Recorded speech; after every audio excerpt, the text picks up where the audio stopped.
తెలంగాణ సంస్కృతి సంప్రదాయాలకు ప్రతీకగా నిలిచే రాష్ట్ర పండుగ ఆషాఢ మాస బోనాల జాతర అధికారిక తేదీలను దేవాదాయ శాఖ ఉత్సవ కమిటీ ఖరారు చేసింది. ఈ ఏడాది జూలై 15న ఆషాఢ మాసం ప్రారంభమై ఆగస్టు 12తో ముగియనుంది.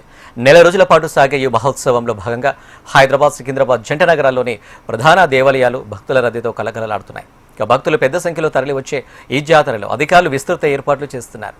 ఇక దీనిపై మరింత సమాచారం మా ప్రతినిధి ప్రియాంక అందిస్తారు. తెలంగాణ సంస్కృతి సాంప్రదాయానికి ప్రతీక అయిన బోనాల జాతరకు నగరం ముస్తాబు కానుంది. జూలై 19వ తారీఖున గోల్కొండలోని శ్రీ జగదాంబిక అమ్మవారికి తొలి బోనం సమర్పించడంతో ఈ బోనాల జాతర అయితే షురూ కానుంది.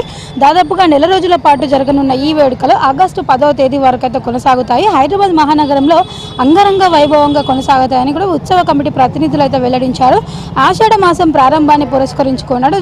జూలై 19న గోల్కొండ కోటలో జగదాంబిక అమ్మవారికి అయితే రాష్ట్ర ప్రభుత్వం తరపున పట్టు వస్త్రాలు తొలి సమర్పిస్తారు. అదే రోజున నగరంలోని వాళ్ళ ప్రధాన ఆలయాల్లో ఘటాల ఊరేగింపు ఇతర కార్యక్రమాలన్నీ కూడా అత్యంత భక్తి శ్రద్ధలతో ప్రారంభించనున్నారు. నాటి నుంచి కూడా ప్రతి ఆది గురువారాల్లో అమ్మవారికి ప్రత్యేక పూజలు, బోనాల సమర్పణలు ఉంటాయి. ఉత్సవాల్లో అత్యంత కీలకమైన ఘటాలు ఆగస్టు మొదటి వారంలో జరగనున్నాయి. ఆగస్టు 2న కూడా లష్కర్, ఉజ్జయిని, మహంకాళి అమ్మవారితో పాటు నగరంలోని ప్రధాన ఆలయాల్లో అమ్మవారికి అయితే భక్తులు పెద్ద ఎత్తున బోనాలు సమర్పిస్తారు.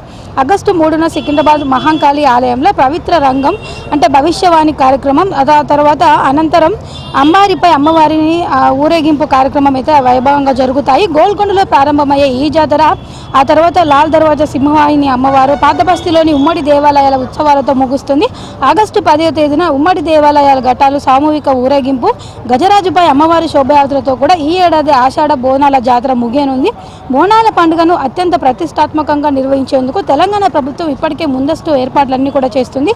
భక్తులకి ఎటువంటి ఇబ్బందులు కలగకుండా ఉండడం కోసం ఇటు జిహెచ్ఎంసీ, జలమండలి, పోలీస్ సిబ్బంది, విద్యుత్ శాఖల సమన్వయంతో ప్రత్యేక ఏర్పాట్లు, భారీ బందోబస్తును కూడా ఈసారి కల్పించనున్నారు. మొత్తానికి చూసుకున్నట్లయితే కూడా ఈసారి నగరంలో బోనాల జాతర అంగరంగ వైభవంగా జరిపేందుకు తెలంగాణ రాష్ట్ర ప్రభుత్వం అయితే కసరత్తు చేస్తుంది. దాంతోపాటు చూసుకున్నట్లయితే కూడా ఈ బోనాల జాతరకి నగరంలోని గల్లీ గల్లీ అమ్మవారి నామస్మరణతో మారుమ్రోగనున్నాయి. వీడియో జర్నలిస్ట్ గజానంతో ప్రియాంక, HM టీవీ, హైదరాబాద్.